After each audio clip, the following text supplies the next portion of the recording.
This is Inside Mside, your favorite podcast for all things Morningside. Here's stories from students, alumni, faculty, and more about what makes the Morningside experience so special. Thanks for tuning in for another episode of Inside Mside. We're excited to bring the stories of our alumni, our students, our faculty, and everyone to a broader audience. Today is no exception. I'm excited to be sitting at the table with the Bogenriefs and just have a conversation about their experience at Morningside and what they've gone on to do. I'm Alex Waters, your Alumni Engagement Director, host for this episode.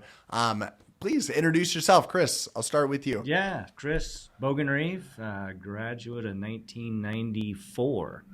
Yeah, and originally from Kingsley, Iowa. There you go. Yeah. Okay.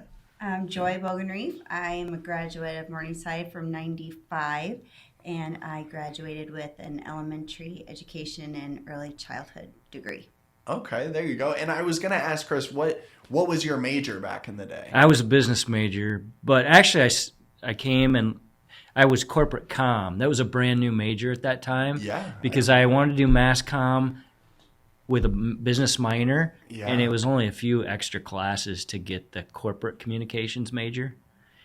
So I ended up getting corporate comm and a business major. So I just doubled in those. Okay. Yeah. Now, one of the fun things that I like, especially when I bring alumni back to campus, is talking just a little bit about their journey of what brought them to Morningside. And so thinking back to when you were making a decision, because we have so many prospective students and now there are so many different colleges and opportunities for students to really pursue. Do you remember what stood out to you about Morningside, maybe why you chose to come here? Well, I came a lot earlier, so do you want me to go first? Sure, go for it. So I, like I said, I grew up in the Kingsley area, but then we moved over to north central Iowa, over by Mason City, a town called Hampton Dumont. So I went to junior high and high school over there. But a lot of my family and relatives were still over here in northwest Iowa because we farmed out in Kingsley. Sure. And So you're probably familiar at least with I mean, I grew up taking hogs to the stockyards Yep. off the farm. Again, That was a big going night. past here, right? Yeah, I mean, that was a big night. Saturday night, if we got to take a load of hogs and then we get to go to Tasty In and Out afterwards, that was go. a big Saturday night. Yeah, now I'm craving some onion chips. Here we go. Yeah, so I was very familiar with Sioux City. Had moved over to Hampton, and I kind of liked the idea of a smaller school. So I was kind of focused on UNI or Morningside, and I think I looked at Iowa State too, but I really liked the idea of a smaller private school, and I also kind of wanted to keep playing baseball because I'd loved it in high school. Yeah. And I knew, I couldn't do that at UNI, but Coach Schulten, Jim Schulten, I think his son's. Yep. I haven't even heard if he got in or. JD won last night. Well, he was last night, unopposed, yeah. I guess. Yep, correct. So yeah, his dad was my baseball coach, Yeah. and so I just walked on. And what brought me here, what helped me make the decision, was I went through that president's scholarship competition. Okay. I don't know if they still do that, Yeah. but that made it pretty much financially equal to any of the state schools. Yeah. And I thought, man, if I could go here, play some baseball, and get to do a lot more hands-on things than I would at those bigger schools, and it's financially about equal, that's what made me choose Morningside. Yeah. And I think sometimes you're exactly right, is you have this notion that a state school is going to be so much cheaper, and then you might even want to go to something where you have more of the smaller class sizes and things like that of a smaller institution like Morningside, but then you fear that it might be so much more expensive when I think your experience is what a lot of our students have had of the experiences. Gosh, the cost is so comparable and so similar that then you look at the experience itself and Morningside will win out. Yeah, and I saw, freshman year I'd have a professor and we'd have 200, 300 kids at Iowa State in a class. Yo. And here I knew I was real involved in high school, and I knew if I went to a smaller place, I could get involved in a lot of different things that probably wouldn't be able to at the big schools. And my dad went here. My dad graduated in 71. Okay. and my mom went here for a year So it was before a they went family married. legacy. So I knew about it, Yeah. but that was basically how I knew about Morningside. Oh, that's awesome. And Joy, then, talk to me, a little bit about your Okay, experience. so I was attending Iowa State University, and Chris and I were dating at the time, and he proposed, and we were juniors in college when he proposed, and so then, I don't want to say I had to come to Morningside, Yeah. but I came to Morningside, and what's funny about it is I loved it.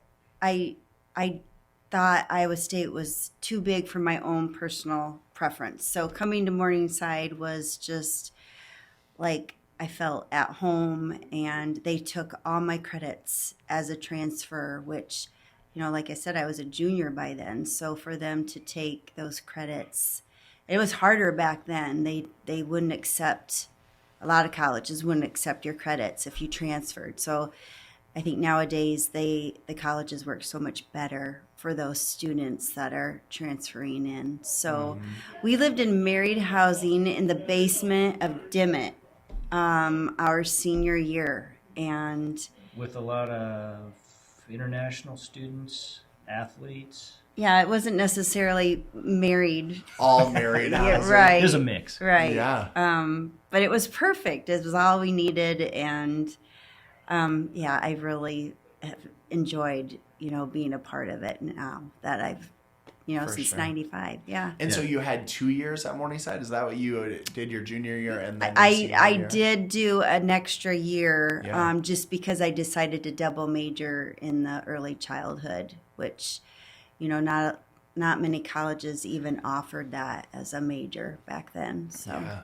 And so what was your experience like then going from a large institution like ISU to then Morningside? Did you get involved in a lot of things? Or I know, Chris, you had mentioned you played baseball here on campus. What was that time like for the two of you of getting involved on campus? Well, I think it definitely helped knowing Chris and coming, he was a freshman here, and so I'd come visit him, and so I'd get to know the people in his fraternity, and every other weekend or when I would come to Sioux City, seeing those same people, and it was just nice walking through campus and recognizing people where at the bigger university you don't have that so much. Yeah. So. Yeah, it doesn't quite feel the same with family when every room you step into, you might not have one person that was in a similar class or a cohort or something. Well, and the relationships I had with my professors for only being here 2 years, it was remarkable that I got to know them so much better than I would have gotten to know other professors. And the one thing with the education program at Morningside, I was only here 2 years, but I had 9 practicums. Wow. And that's what I needed. I needed to go out to the schools. I needed to see what, age level kids I wanted to teach. And so that was really impressive. Yeah, we have this hashtag or mantra, if you will, that it's like experience matters. And so we talk about that all the time. We talk about the internships you can get, the practicums you do, just that on-job training that can be so influential, especially early on, whether you're teaching and you're learning a little bit about what age range you might want to teach, or just even if teaching is for you, right? Like I talk to exploring students all the time that sometimes that can be the best indicator of whether you want to continue with that major or whether your heart is pulling you somewhere else. Definitely. And I think that it's that type of experience that is really beneficial that you get at Morningside. Yeah, and that was another reason I liked Morningside, is because when you look at the ratio of college students versus the size of the business community, I mean, this is a pretty good-sized metro, and we have very few college students. So I knew the internship opportunities would be pretty good compared to being in a Ames, Iowa, or a Iowa City, and you're competing with so many other kids. But here, the opportunities are really good Yeah. for the ratio. Well, and especially even back then, and especially true today, we have so many multinational corporations, I mean, large companies that employ a ton of people all over the country. So really, it's those relationships that we have with those companies to be able to get you a foot in the door and make that introduction. And Stacy, in career services, and I always say, chances are we know someone at a company. If you're interested, and we can at least get your foot in the door and make that introduction. And you're not competing, like you said, with hundreds of people for that 1 or 2 internship spot. We're making a phone call and saying we really believe in this student if you'd be willing to consider that. Right. Yep. Yeah. And so now after college, talk to me a little bit about your career early on and maybe what you've gone on to do or where we're at today. Well, I always thought that we would end up back in central Iowa, go back to the area where we lived. But Chris had already made so many connections here. And I mean, he was young. He was only like 22. And he said, I can't leave now. I know too many people. Yeah. and it was true. I mean, he did know so many people because of his experience here. But I started teaching Emerson, Nebraska. I've taught in South Sioux. I opened my own preschool with my friend Chris Wankum. Wow. I've taught in the Catholic schools here in Sioux City. And I feel like, because of my education here, I was ready to get out and do everything that I did. So 22 years of teaching. Wow. And I will tell you, it's not easy for a central Iowa person or anywhere east of I-35 to move to Sioux City, Iowa. Yeah. That's not easy. They don't know.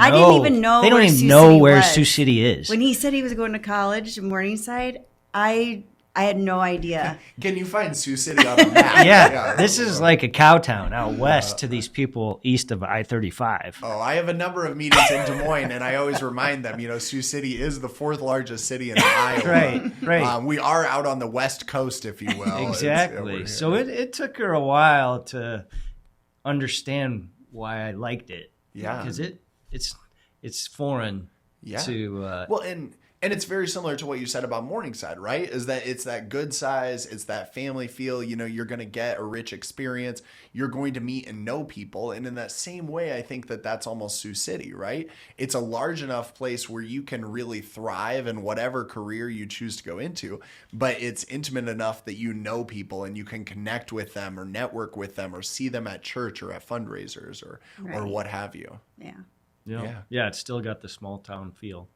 So, Chris, Mr. Networking, after graduation, talk to me about what that trajectory was like. You were a corporate comm, you said. Yeah, corporate comm and business. So I knew I thought I was going to do PR or something like that, but I ended up kind of focusing more on business. And first job out of college, Tom Rice lined me up, hooked me up with Dave Anderson. Can't remember what year. Dave was a Morningside alum. Yeah. He's in Fargo now. But Tom Rice hooked me up with Dave Anderson. It's now called Downtown Partners. Back then it was called Main Street Sioux City. Yeah. So I worked there. That was my first job out of college, thanks to Tom. And then... and we still have a Morningside alum at the helm of that now. She's been on the podcast, Reagan Cody. Yep. Yeah, Reagan's there. Yeah. And so did that for about a year. And then I got to know a lot of the downtown business owners and community leaders. And then so when Tom Latham got elected to Congress, they were looking for somebody to run the Sioux City office. Yeah. So I did that for about a year. And then an opportunity came up at Dakota Dunes Development Company, which was part of Mid-American Energy. Mm-hmm. So I went out there and did the marketing for the community, and then also did the commercial sales for all the land out in Dakota Dunes. Gotcha. So I was working with all the developers in this area, trying to get them to speculate on a building or bring a client and build a new building out there. We were just trying to get Dakota Dunes developed. And they would send me around the Midwest. They'd send me to Minneapolis. They send me to high tax states to try to get companies to entice put something people. in South Yeah. Dakota because there's no income tax, no Yep. corporate income tax. So that was my job for about 8 years, is recruiting companies to invest in Dakota Dunes. Yeah. So through that, I got to know a lot of developers and people in the commercial real estate world. So when we knew that wouldn't last forever, that career, because when you're out of land, you're done. Yeah, exactly. So it was at a point, Kyle Kelly had just been in the business for a little bit, for a year or so with Davenport, and I had listed some properties with them at the Dunes to try to get a little extra exposure. And Kyle and I got along really well, and Kyle said, why don't you come into commercial real estate? You already know all the players. So that was a natural fit. So I went with Davenport, Kyle Kelly, and we did that for 2.5 years, three years. And then Kyle and I both decided we wanted to start our own company. So he's building houses now, and I have a commercial real estate firm. And so founded that in 2005. We partnered with United Real Estate Solutions. We created a new commercial company in 2005 and been doing that ever since. And just been trying to build that and grow that, and mostly growing it with interns. Almost every intern I've had there has ended up staying. One of them turned into a teacher, but all the rest stayed. Yeah. And a couple of them are Morningside alum. Yeah. And honestly, I think that's such a cool layer too of the story of working with you as well, because I've had the pleasure of getting to know some of those interns or connecting. I know Stacy, I think, connected Nick with your firm, and just really then saw his career blossom and how he's been able to do working with you. And I know, Joy, you had some experience with Morningside students as well. Chris, why don't you take us down that path? You were talking about interns with the company. Yeah. Talk about some of what that experience is. I know it was meaningful in both of your time at Morningside, but really then what you saw working with some of those. Well, I had done some as Joy was doing practicums, I was doing internships. Yeah. I did one with I did a marketing internship with Great West Casualty, which, I mean, for a community our size to have an opportunity like that, Great West is number one trucking insurance company in the country. Yep. And I got to work with their marketing people. Yeah. Ended up doing videos for them, did a Christmas video, did all kinds of stuff. And then, where else did I do internships? Oh, I'm drawing a blank. You can tell when they were married good couple, and he looks over to the wife and is like, remind me where I was. I did several internships in town, but I just can't remember where they were, but they were very good. Yeah. And because of that, it made it so easy for me to do that once I had my own business. To pay it forward. Yeah, for sure. pay it forward. Bring some young people in, see if they like it. The first one was that was from Morningside was Nathan Connolly. His father had a construction company, development company, so he was interested in the business, and so Nathan interned and then ended up being a very successful agent. Still in the area. Still doing it, and now he's doing some brokerage and working with his father on the construction company. And then another Morningside alum is Nick Madsen, who you mentioned. He's a wrestler here. He's from Lamar's. I've actually turned down several interns who were from, even if they're from Morningside, if they grew up in Omaha or Des Moines or anywhere east of here, I don't really try as hard because they're less apt to stick around. But if they're from Northwest Iowa or anywhere in Nebraska, anywhere in South Dakota, they tend to really end up staying in the area long term. See an opportunity for their future. And Nick was from Lamar's, so he grew up here, and he was a wrestler. You gave him a pass at least. Yeah, he was kidding. And he was a wrestler, so I knew he was a hard worker because he wrestled all 4 years. Yep. So he's driven, and man, he's driven. He's driven. Yeah. To say that is an understatement would be, for sure. Yeah, no, he's a great kid, and he's already having a very successful career. But that was definitely a Morningside connection. So had good success with internships. Yeah, and being able to see them. And now, too, what I love is the ability for it to pay forward with your company. I mean, now you're able to train and bring these interns in, light a fire underneath them. I mean, Nick got excited about the opportunity once he met with you and I think Bo and some others and just had those conversations and was like, this is what I want to do. You give them the opportunity and then you can just watch their career flourish as well. It's so fun to watch. Yeah. So fun to watch. And Joy, I know you had a lot of experience as well welcoming Morningsiders kind of into your classroom and working with them. Talk to me about that experience. So every year we get an email from our principal saying, Briarcliff needs classrooms for student teachers or for practicum students. And then we get another one, Morningside students need a place to observe. And I'd always signed up for those Morningside students just because I knew how important my practicums were for me when I was in college, and the best way for them to know what age they want to teach, or what specialty, if they want to do special ed, if they want to do ELL, they know once they're in these classrooms and in these schools. Mm-hmm. It's just kind of like the light comes on for a lot of them, and then they can, a lot of them might change their mind. They might say, I wanted to do elementary, but I think I'm better with the older kids, or, vice versa. So just, I think any teacher that signs up for those practicum students is doing a good thing for them. And, it kept me on my toes too. I just, I wanted to look like, hey, I know what I'm doing. Exactly and right. I can teach these kids to read. Mutually beneficial for sure. Yeah. So. Gosh, that's great. Well, one last part that I wanted to touch on really about the story of you two, and we were able to connect last time you were on campus for this, in fact, is thinking about Morningside and just really that civic responsibility and ethical leadership. And the two of you have stepped up in a really big way for this community. Obviously, Morningside had an impact on you and this community was able to keep you here and grow your careers. But now you're paying it forward with United Way. And this year, I believe it's your co-chairs for the campaign for United Way. Is that correct? Yeah, Joy and I are the chairs for this year's campaign. And talk to me about what that is, what it does, and what it means to the two of you, why you rose to this occasion. Yeah,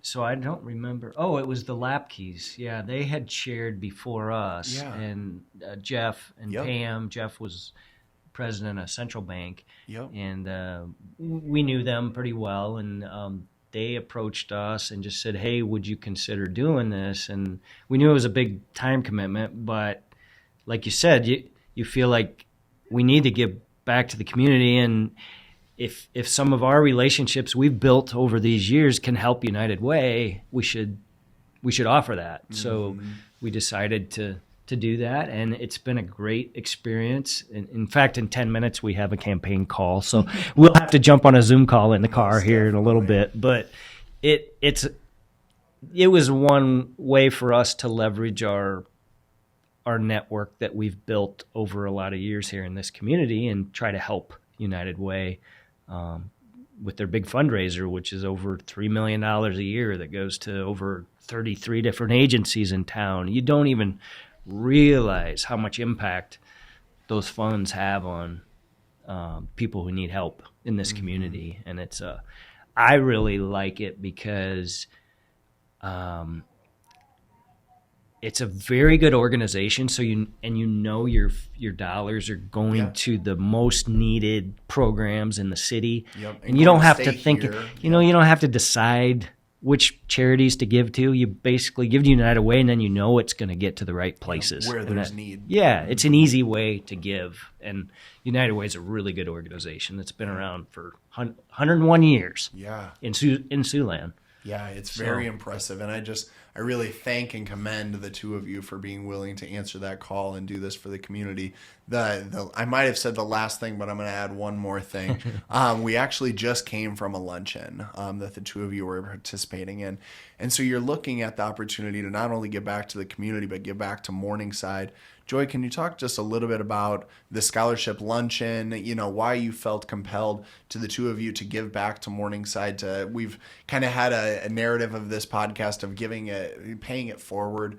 Can you talk to me about what that luncheon means to you and why you chose to give back for scholarships? I think when one of the students went up to say the prayer before we ate, she mentioned that, because of the money brought in from the people who were attending the luncheon, that meant more students wouldn't have to worry how they were going to pay for next semester's classes, or it would keep their attention more focused on their classrooms and not on the financial part of it. Mm-hmm.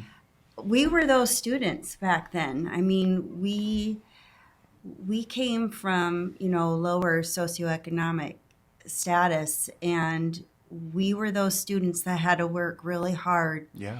While we were in college. We always had jobs. We always were full-time students. And it just hit home with me because I had a personal connection with that. And so that's why we give for that. Yeah, and just thinking about the opportunity to give back and give to students so that they might not have to know that, you know what I mean, or might be able to put their mind at ease knowing that they don't need to work as much or work as hard or pull an extra shift to try to make ends meet, that they can focus on their schooling to hopefully have a successful career like the two of you had. Exactly. Well, hey, I thank you so much. I know you got the Zoom call. I appreciate you taking the time and really giving back not only to this community and our students through internships and your experience as well, Joy, but really the opportunity to give back to our community and our institution here at Morningside. So thank you so much for being on Inside Mside. You're welcome. Thanks Thank you for everything you do, too.